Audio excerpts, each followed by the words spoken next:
so far down the line, I've got the question.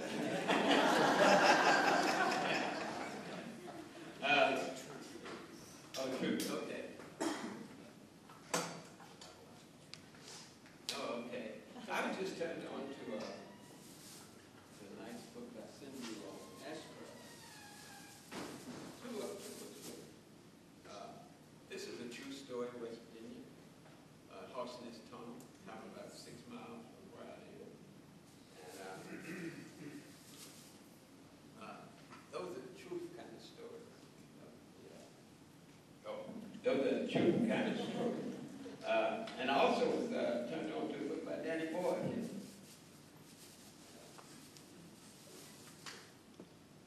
And it's a cartoonish like book. Now that to me shows really the diversity in West Virginia Appalachian.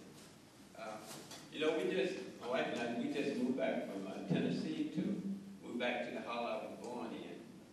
And one of the things I said when we got back, I said, oh, we're back with the yonder people.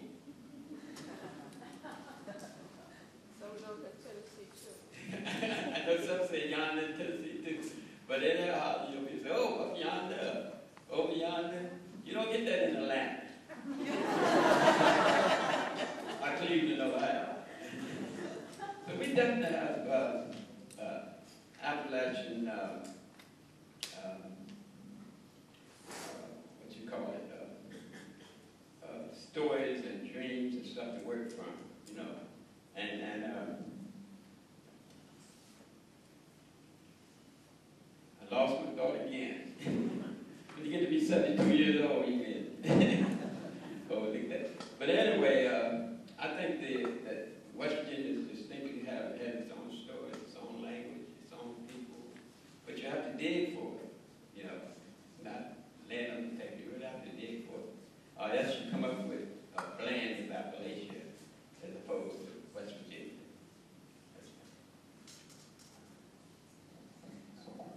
I think some of those mutant cannibalism hillbillies were in campfire last night.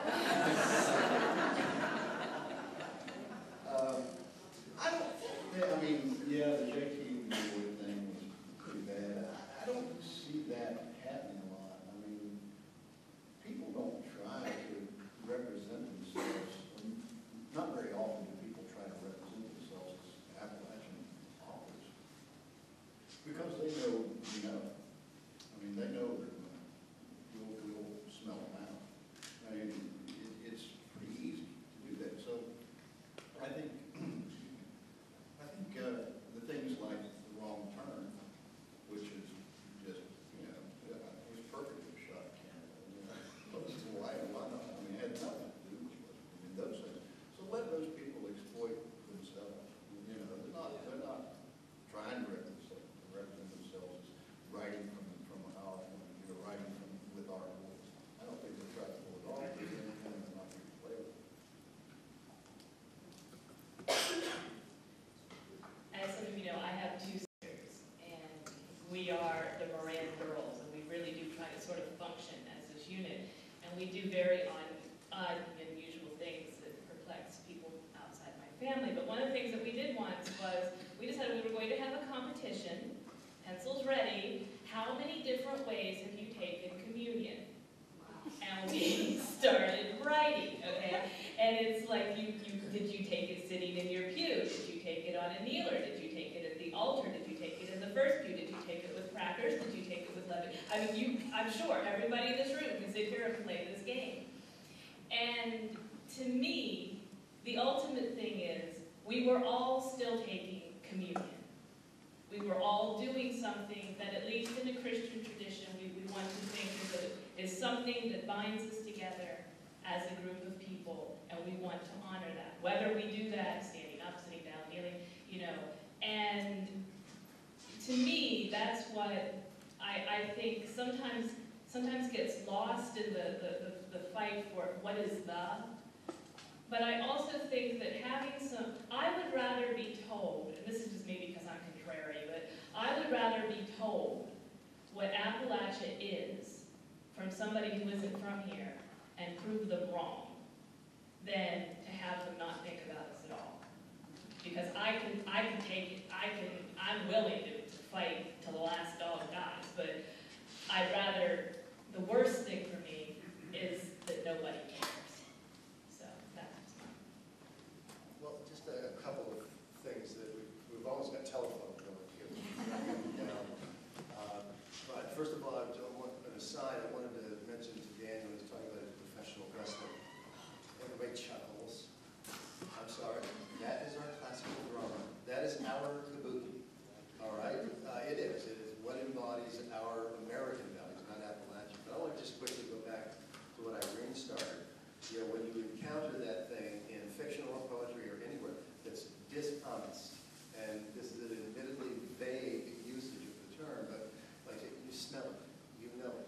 And I think the first thing is when it steps away from the landscape. The landscape is no longer a character, no longer something that dynamically impacts action, whether it's having grown up in the holler or simply having to negotiate I-77 north through those damn ravines coming into Charleston. Okay, but it's action and thought and human emotion are shaped by landscape. The main thing I wanted to add to go connect with what I had mentioned before is that what you mentioned, hillbilly diorama. Well, that's when those kinds of stories begin to sting and smell, is because they're not about human stories. They're tapping into just the things that I was talking about, these fixed sets of qualities, these essentialized terms of identity that are not who people are. Again, that thing behind glass in a museum, the set of stereotypes that are being employed. Where I'm not as optimistic, and maybe this is the carpetbagger speaking, and I'm not worried. I'm not arguing at all that it needs to take a defensive pose. I think Irene's completely right about that. But I think it's also perhaps wrong to not think that there are people out there unaware, whether it's this sort of phony truck stop story that you mentioned, or it's Cletus on The Simpsons. But the point is, I still do encounter it. I teach in southwestern Virginia, the school where many of you may know Grace Tony Edwards and her Appalachian Studies program there is, really decidedly fine work that's been done.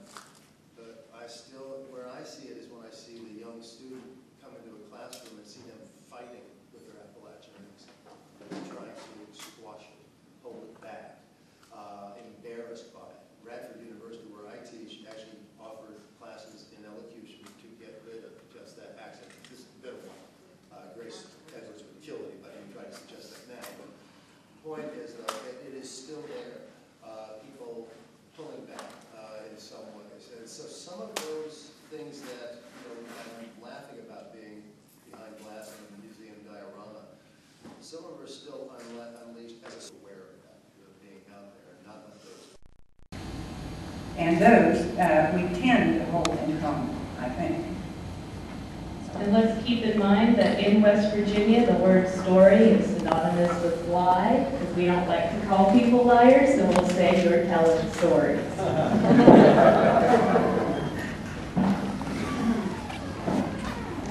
Okay, I have just a couple more questions, and then we're going to open it up to questions from the audience. We've been talking about and touching on stereotypes. We're all very familiar with those and that sort of thing, but in thinking about the voice that comes from this region, what do you think, or what are you seeing that you feel is cliche? That's a tough question because, the idea of putting any writer on the line is saying they're writing in cliche. But I do think that there are two things. Jim Wayne Miller, who was a wonderful writer and a wonderful speaker about Appalachia, I heard him speak at Honeyman, and he said that the thing that we don't want to talk about in America is class.